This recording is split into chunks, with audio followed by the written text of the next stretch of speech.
Simple cleaning and lighting of Nairobi's existing footbridges could save thousands of pedestrians' lives lost every year. Yet, hundreds of Nairobians risk their lives daily crossing busy roads because of abandoned footbridges that have been overtaken by street families and hawkers. For many, even the thought of using these footbridges at night is terrifying as they remain dark and unsafe spots. So a spot check by Citizen TV's Emily Chebet reveals the tragic reality.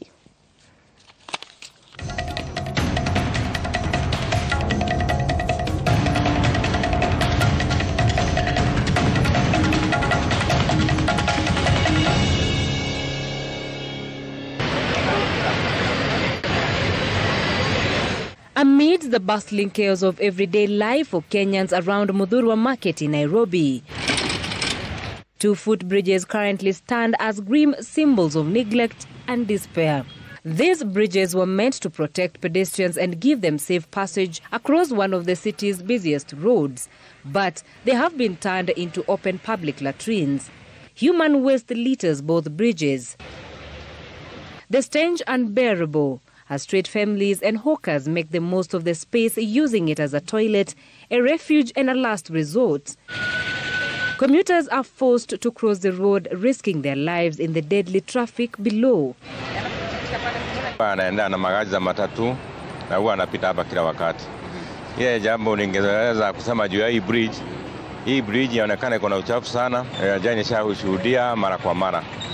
Sana sana ni wenye wanavuka barabara ndio huwa wanaguzwa na magari. Hii bridge imekuwa show ya watu. Ni safu kabisa, hata mtu hawezi vukia hapo, hawezi pitia hapo. Tena hii barabara watu wanagogwa na gari hapo wakipita. According to the National Transport and Safety Authority, 1,578 pedestrians lost their lives between January and 18th November 2024.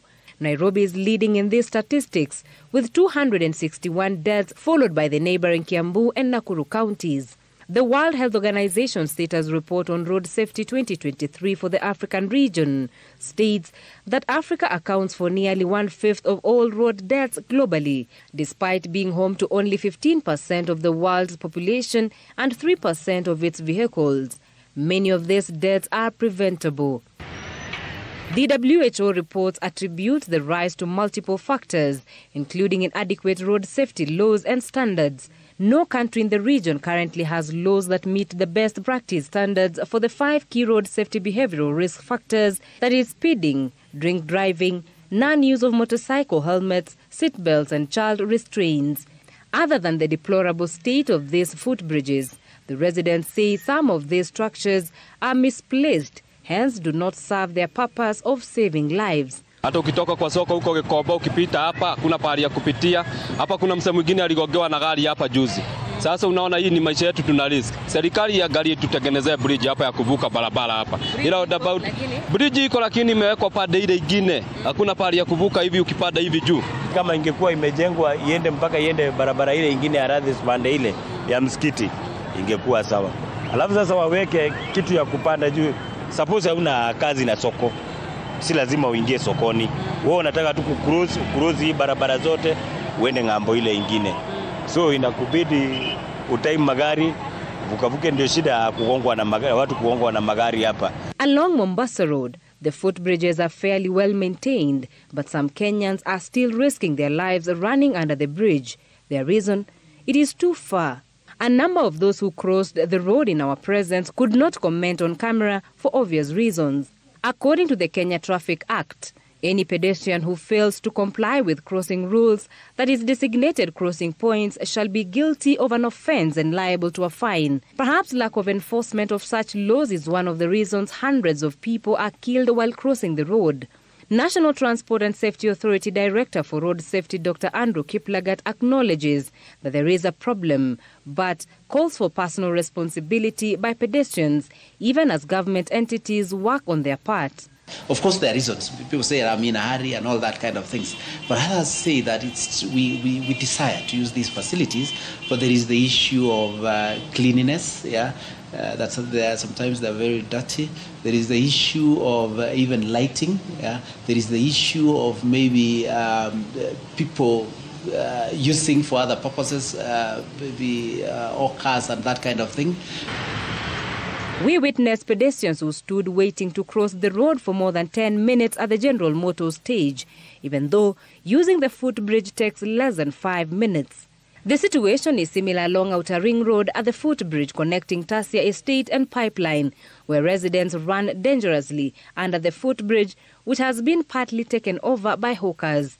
Huwa tunavukia hapa, hata kama kuna footbridge, unakuta safari ya kutoka huko kwenda ile side ingine ni mrefu, 300 meters.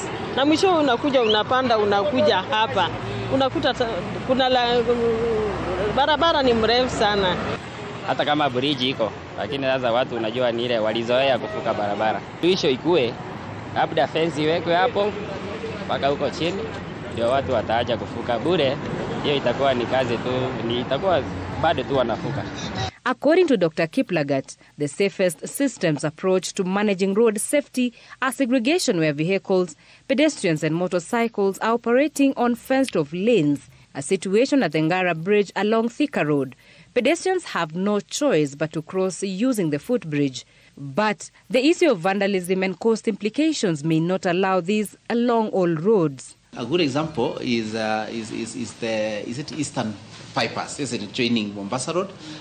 Initially, they were those guardrails. And guardrails are put specifically because they say that the road should be forgiving so that just in case of an accident, it shouldn't punish you simply because you made that mistake. So these guardrails should be the ones that if you hit, then it should be able to, it should not kill you, isn't it? But at least stop you from also causing. So a lot of this, and the government we've seen, but because of this vandalism, you realize that people remove them and now they are open. So people are able to cross, and that was not desired. One has got someone on the phone without seat belts, and the other one is overspeeding. In April this year, President William Ruto launched a road safety action plan that aims at reducing fatalities by 50%. According to NTSA, 60% of road crashes are caused by human error. Kenya National Highway Authority KENHA has started lighting the footbridges along Mombasa Road with the hope of saving more lives at night, where majority are scared of using dark footbridges. But the situation at Muthurwa Market requires urgent attention from the county government. Haifagiliwi kila siku, wanafagia once. Wanaweza enda hata wiki mwezi wafagie tu mara moja, waangalie. Sasa unaona mpaka wamejenga nyumba huko juu. So kupita, kukiwa na kagiza kidogo huwezi pita, especially wanawake wanaogopa. Pia wanaume pia juu hakuna mahali barabara inaenda. Hakuna yani watu hawaitumii yani.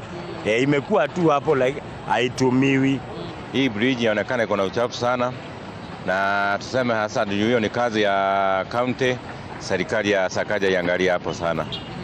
Jambo lingine, watu hapo wameshafanya huko ni choo. Kwa hivyo hapo upande ya inspectorate yastariwa naye hapo ijue ni mambo ni aje hapo. We are not short of loss, but I think we are short of discipline to be able to adhere to comply with those laws so that we protect ourselves. Yeah? The traffic laws are there. Yeah? Counties, the urban areas have bylaws to be able to support that. We have at NTSA guidelines. The highway code is there. The situation on city roads is literally a matter of life and death. Simple interventions like regular cleaning, lighting of footbridges, installation of CCTV cameras, fencing access to the road to prevent crossing, and removal or prosecution of traders invading them may be solutions that prevent countless tragedies on our roads. From pathetic conditions of some of the footbridges here in Nairobi to some that are fairly kept, Kenyans continue to risk their lives every day by crossing the road on the wrong side. Emily Chebet, Citizen TV in Nairobi.